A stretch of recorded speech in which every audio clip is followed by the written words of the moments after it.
right. Let me try it again. Continued, Radhe Govind, Radhe Shyam, Radhe Govind, Radhe Shyam. The sound appeared to have come pretty close. He suddenly grabbed to catch hold of Radhaji's feet. But Radhaji had been forewarned. She quickly moved her feet back. The pile, ankle bells, came in Sudas's hands. They broke off from one foot. Radhaji, having withdrawn to the other side, she said, "Arey Babaji, give me my pile back." Sudas said, "How do I know it's your pile? I am blind. It's possible there are 5 women standing here. One of them says, 'How did you give my pile to her?'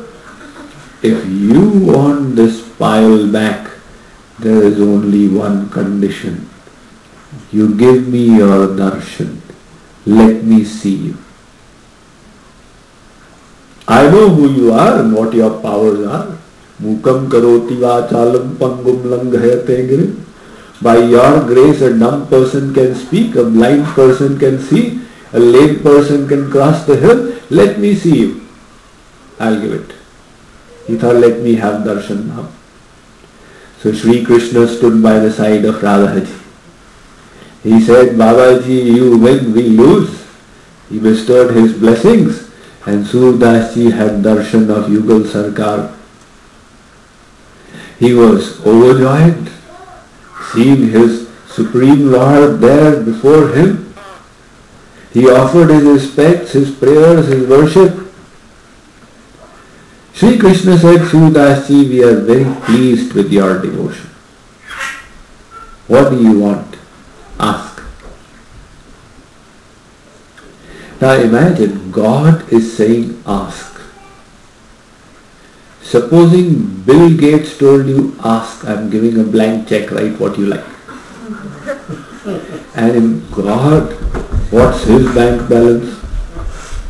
You can ask, "Make me the king of heaven. Grant me liberation. Take me to your Golok." Now Surdasji, see what he asked. He said, "My Lord, you make me blind again." Sri Krishna said, "This is too much.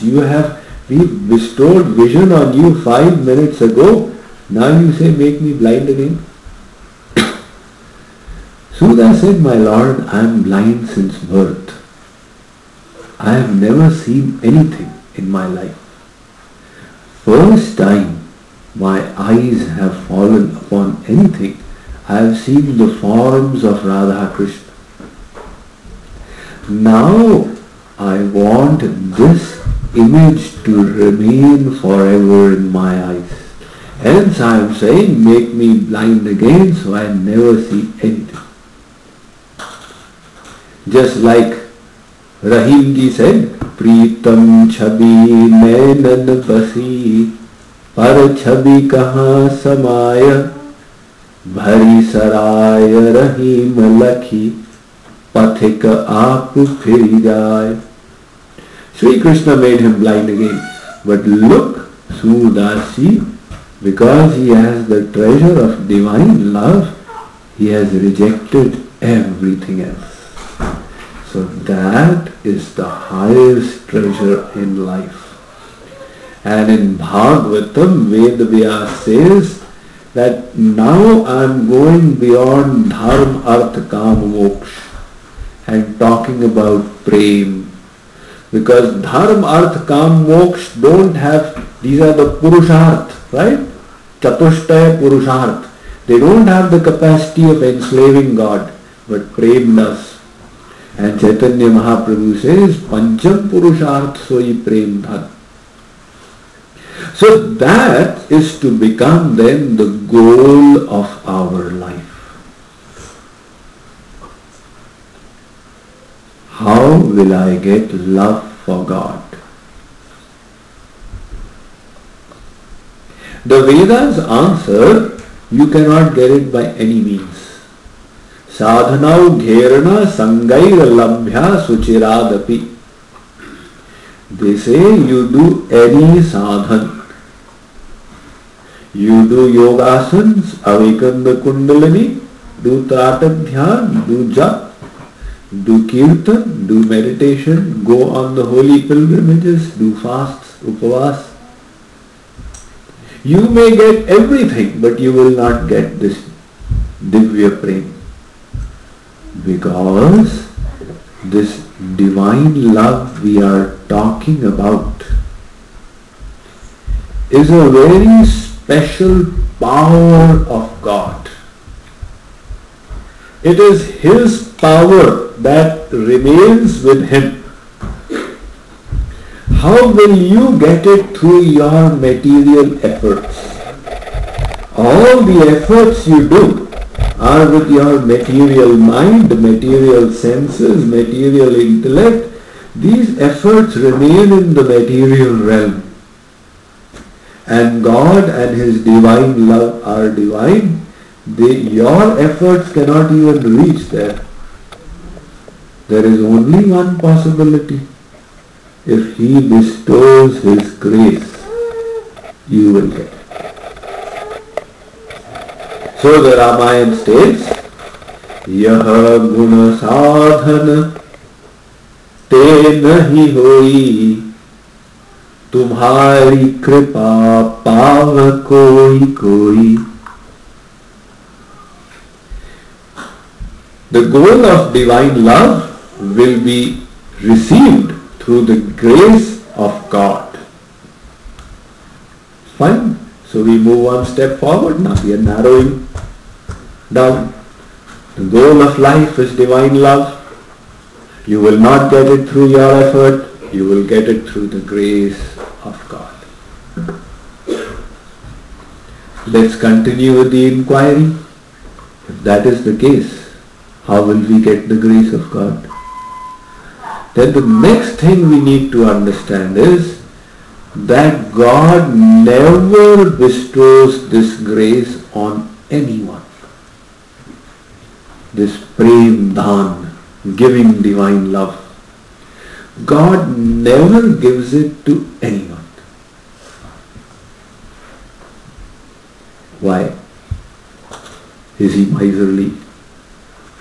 Is He stingy? And so many saints have received it. Tulsi, Mira, Kabir, Nanak, Tukaram, Eknath, Jayadev, all these saints, they received divine love. How did they get it? Sri Krishna says, I don't give it direct.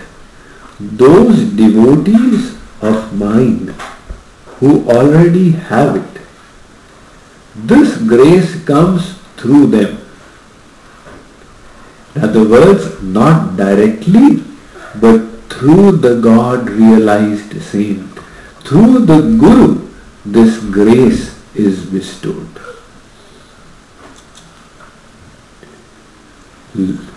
Guru kripayaiva kevalam.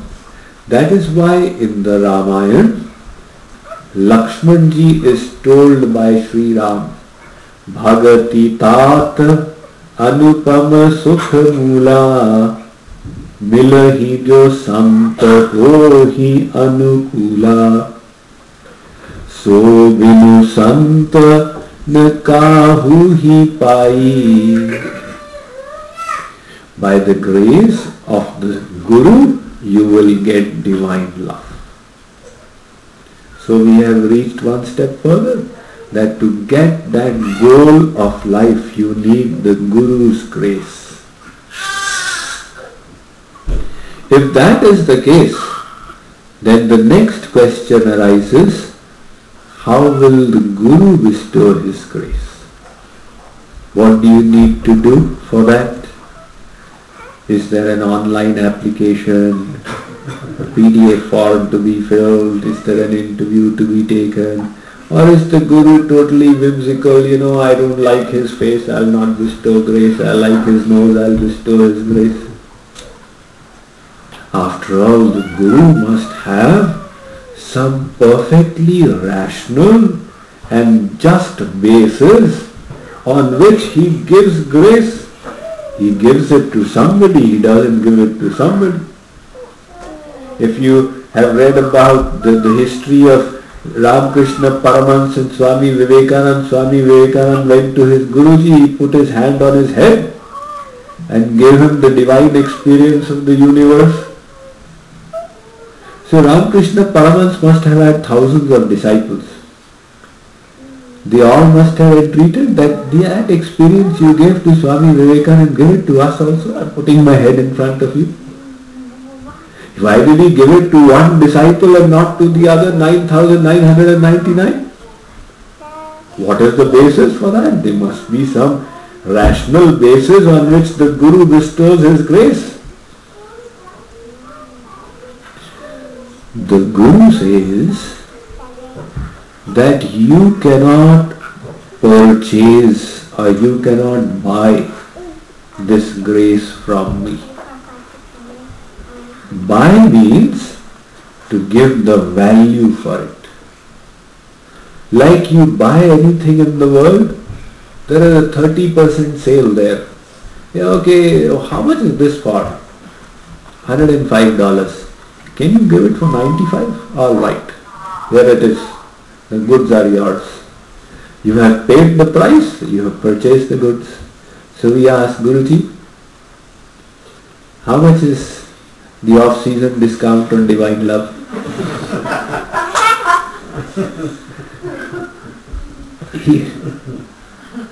He says, you will get it for $100 million. Do a little bit of bargaining, settle for 90 million, here it is. Now give me divine grace. If there was any such system, then the billionaires would have got divine love first of all. But the Guru says that this is an invaluable thing. It has no value attached to it. If there was a value, you could have bought it. And where there is no value, what will you buy? How will you buy? There is a Leela in this regard.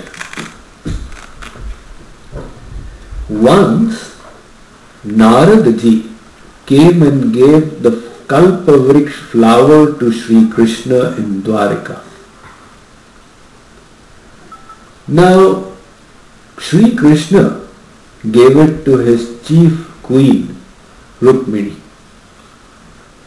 Naradji played a move. He went to Satyabhama and he said, listen, you thought you are Sri Krishna's chief queen. Just now I gave him a Kalpavriksha flower. He has given it to Rukmini, he has not given it to you. Naradji plays these moves not out of a mischievous mind but to elevate the devotee. So Satyabhama got annoyed, she did man. She said, I will not speak to him. After a lot of requesting, Sri Krishna said, what is the matter? Satyabhama said, you gave that flower to Rukmini, you did not give it to me. Sri Krishna said, such a small matter, I'll give you the whole Kalpavriksha tree. This Kalpavriksha is a special tree that exists in Swarg or heaven. If you sit under it and make a desire, the tree will fulfill it. Material desire, not spiritual. If you say, oh Kalpavriksha, give me divine love, the Kalpavriksha will say, I don't have it myself, how will I give it to you? But material desire it will fulfill. So Sri Krishna made a resolve. Now he doesn't have to contact you all to get the trust. He's got the power of resolve. He made the resolve. The Kalpavriksha came to Dwarika. Naradji again played a move. He went to Satyabhama and said, the tree has come. Sit under it and give anything in charity. You will get hundreds fold in return. Satyabhama said, all right, if that is the case.